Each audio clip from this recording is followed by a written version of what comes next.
Welcome in, welcome back. It's the Taurus full moon. I can see it out my window right now. It is shining very brightly. And I feel called to record a message for you.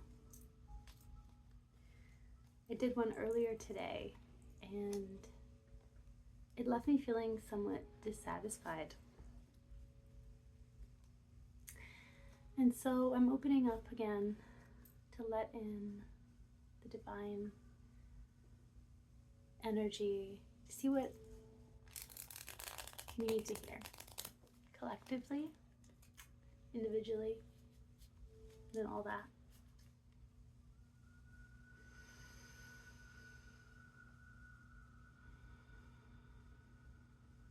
Calling on my guides, your guides, the ancestors, the gods, all the benevolent ones, to witness and to bring forth the wisdom that we need at this time.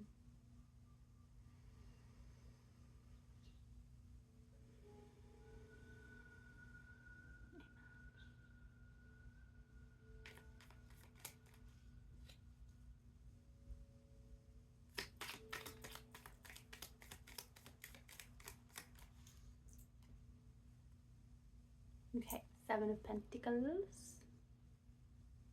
Interesting. This is about work and worth, which is very fitting for the Taurus new moon. The Hanged Man in reverse. So this is similar to a reading I did earlier. Okay. Interesting.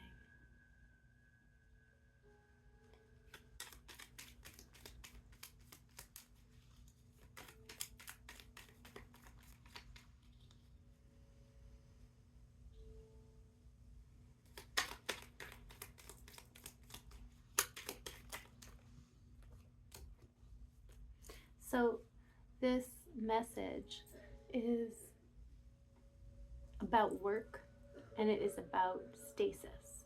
What you have been putting in is not coming to anything. That's what you were feeling. You're feeling like you're waiting for the fruit to bear. You're waiting for whatever you've been planting to bear fruit. That's a better way of putting it. And there is an element of impatience, and also an element of like feeling out of control, feeling out of control and feeling kind of victimized by the universe. So the High Priestess reversed and the Eight of Wands. What you don't see is that you've already cracked the code, and everything is about to bloom forth really quickly for you.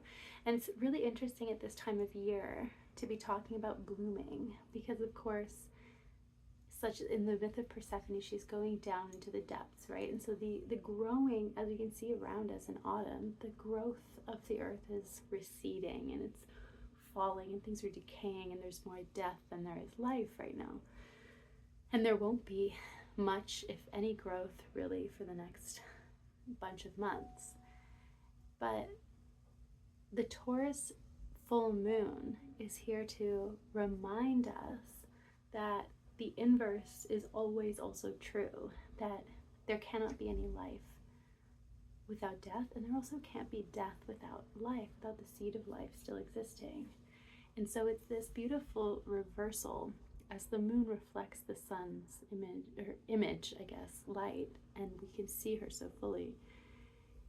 The archetype of Taurus is also reflecting the archetype of death. So it's like the spring maiden is reflected inside the king of the underworld, right? She exists in full force. So what I'm getting here is this message about, even in the absence of growth, there can, or in the absence of a season of growth, let's say, there still can be movement, there still can be activity, and there still can be growth, and that a bloom can still happen. Let's put it that way. So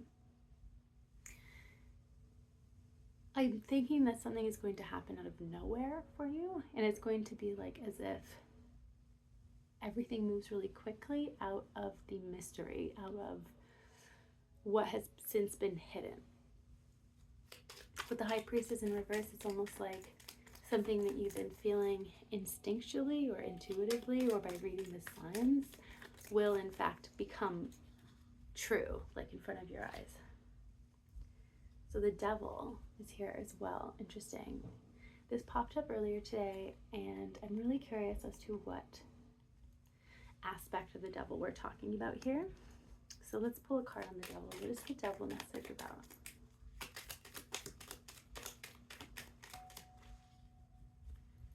For the collective, what is the Devil trying to say, trying to tell us? What is the Devil trying to say? Okay. Six of Swords and the Five of Pentacles. The Devil here is talking about the illusion that we fight daily as human beings, the illusion of limited resources, the illusion of lack, the illusion of that we are not autonomous spiritually, that we don't have agency in the creation of our own lives. The Devil card for me is not always bad. It's not always a negative card. In fact, it has deep, deep wisdom, and I think it can be read really positively. In this case, I wouldn't say it's negative, but I would say that it's bringing us the awareness of where we have been binding ourselves, where we've been locking ourselves down based on thought patterns, the belief systems that we've had that have made us believe that we cannot be where we want to be, that we cannot succeed. And so the Devil comes here at this moment in this reading to, I think, to tell us that, hold on, let me just see, why is this here now? What does it have to say about the High Priestess? Okay. Interesting. So, Eight of Cups, Queen of Swords, 10 of Wands in reverse. So you're walking away from a perspective that you have been holding on to for a long time, that was based on the attainment of happiness or the attainment of desire. Okay, so hear me out, because we do deserve the things that we want, and desire is what leads us in our spiritual growth, and it also leads us in our physical manifestations, and it's what is most human in some ways about us, and also maybe that's the nature of the universe, is desire. Okay, because it's what brings things together, it's what creates connection and union. So desire isn't bad, but if we have spent our life seeking and searching and forgetting that it is actually within where we find that last remaining cup, right? Where we find the holy grail of peace and contentment and spiritual union, which transcends all these earthly desires and earthly matters. Okay? If we can shift our perspective into one where we are not necessarily seeking desperately, and that our happiness doesn't depend on whether we get something, whether we get that money, or we get that job, or we get that relationship, that thing that we think we want, right? My happiness depends on that. But what's happening here is a liberation from that kind of mindset, from an almost stubborn mindset around almost like a kind of sadness and a perpetual loss, where nothing was really working, where nothing was really like coming in and fulfilling that void, or filling that void that we had. That's what this is about, right? It's about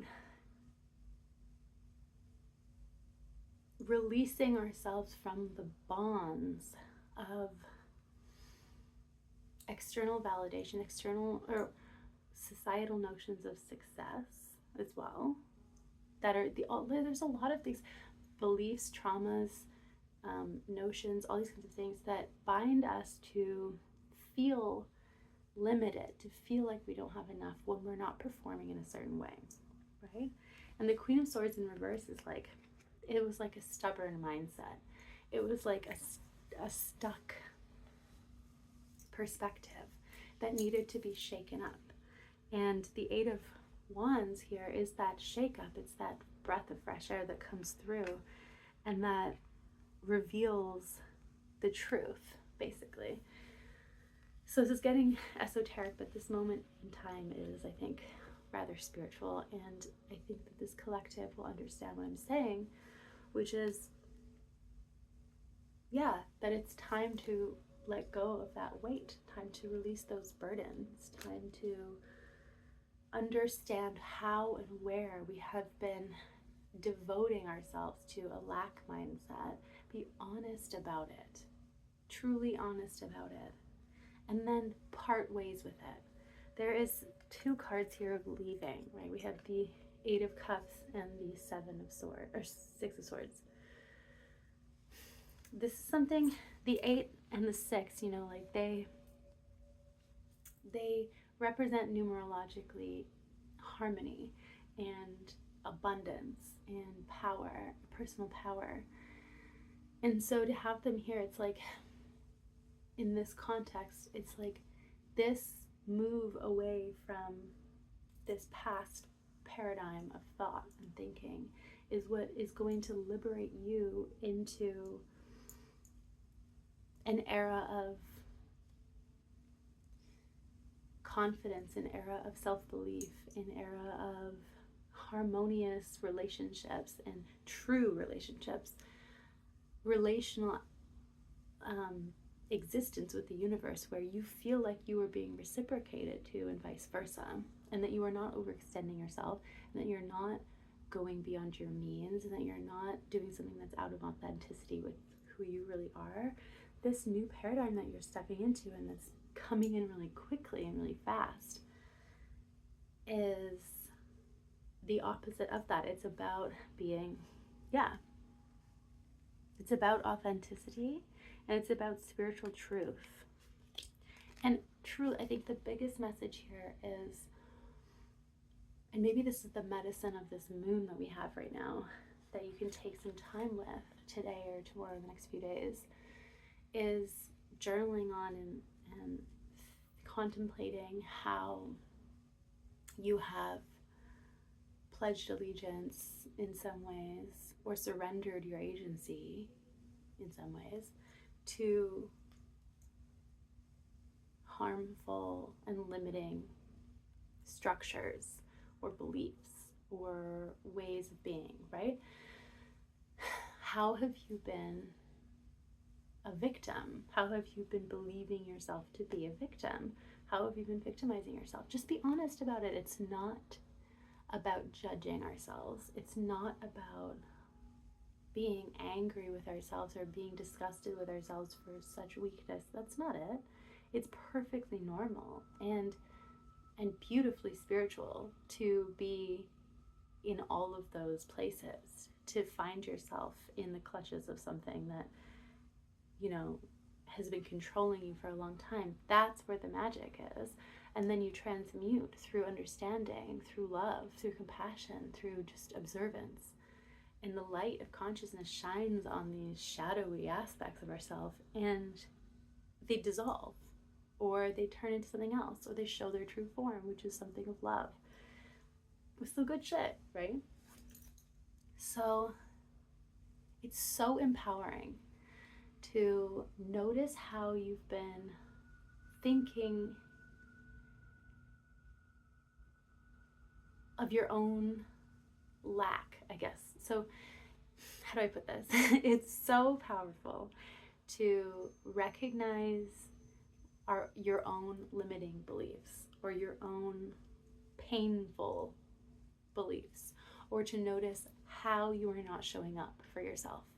And these terms are bothering me because they're really overused in like psycho-spiritual social media circle, you know what I mean? Like the terms like showing up for yourself or blah blah blah. Like I want to go beyond that, and I want to really invest in you the understanding that, or instill in you the understanding of your own power to escape what feels inescapable. You are God, right? Understand this. The divine is everything, and you are part of everything, and you are the divine. And that's not a metaphor, it's literal, right? Like you are a creative aspect of the universe. And we've heard this like a million times over and over and over again. And yet one day it appears to us as this like epiphany. It just bubbles up and things kind of click. And you understand like, oh, I don't actually have to like go by anyone else's rules.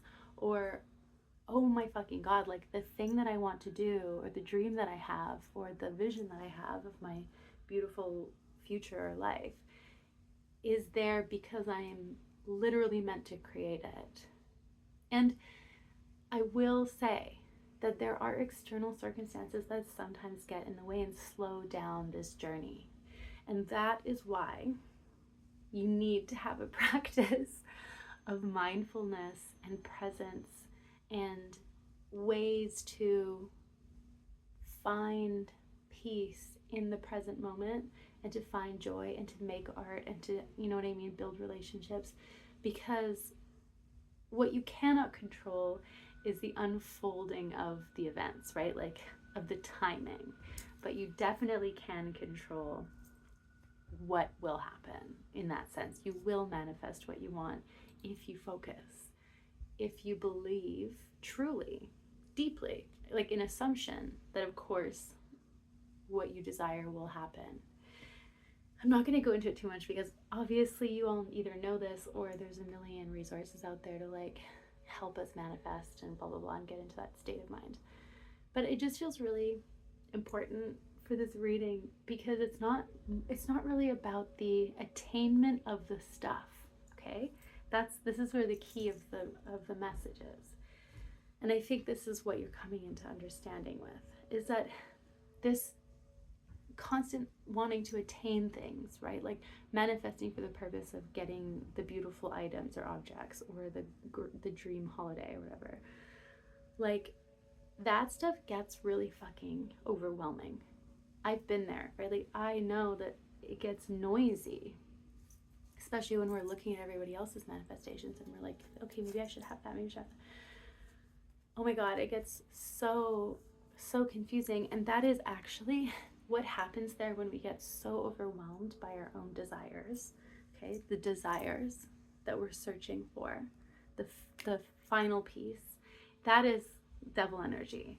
That is true devil energy. It's the illusion that overtakes the truth. The illusion that what we're striving for is only earthly matter or some kind of emotional fulfillment. Those things are all part of the divine, and they are beautiful, and they are worthy of being in our lives, and we can and will manifest them if we want them. But they are not the only truth, and that liberation, okay, bear with me, but being liberated from the pain and the agony of not having what we want happens when we do understand that the physical really is just, or I'm not going to diminish it, that the physical is not all there is, and that we are more than that individually as beings, right? We're more than that. We are truly the divine. And if we can find